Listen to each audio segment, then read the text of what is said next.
प्रभाग 4 मधून भाजपाचे गजानन जवंजाळ विजयाचा चौकार मारणार.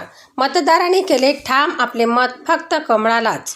भविष्यात होणाऱ्या प्रभागाचा विकास आणि केंद्रातून आणि राज्यातून मिळणारा निधी हा फक्त सत्ताधारी पक्षालाच मिळतो असे आता प्रभाग 4 मधील मतदार राजांना कळून चुकले आहे. त्यामुळे प्रभाग 4 ब मधून भाजपाकडून निवडणूक लढवित असलेले गजानन भाऊ जवंजाळ आपले विजयाचा चौकार मारणार असे चित्र आता स्पष्ट दिसत आहे. आमदार डॉक्टर संजय कुटे यांनी केलेल्या प्रचंड विकास कामावर विश्वास ठेवून आणि भविष्यात होणारा नगर परिषदेतील त्रास लक्षात घेऊन इतर उमेदवारांना निवडून दिल्यापेक्षा प्रभागाचा अधिकाधिक विकास करायचा असेल तर भाजपलाच मते द्या अशी चर्चा आता प्रभाग 4 मधील गल्लीबोळात होताना दिसत आहे. त्यामुळे मतदारांनी ठरवल्यानुसार आता आपली मते फक्त कमळालाच देण्याचा निर्धार केला आहे.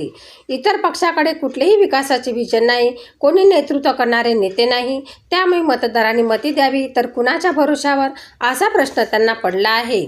त्यामुळे आता मते द्यायची तर कमळालाच द्यायची असे ठरवले आहे. गजानन जवंजाळांच्या लक्ष्मी सौ रेखाताई जवंजाळ यांनी 2006ची निवडणूक जिंकली. त्यानंतर 2011 व 2016ची निवडणूक गजानन भाऊ जवंजाळ यांनी जिंकली. त्यामुळे 2025ची निवडणूक जिंकून ते विजयाचा चौकार मारणार आहे. प्रभाग 4 अ मधून सरस्वतीबाई गोपाल चावरे तर ब मधून गजानन जगन्नाथ जवंजाळ यांनाच मते देणार असल्याचे मतदारांनी ठरवले आहे.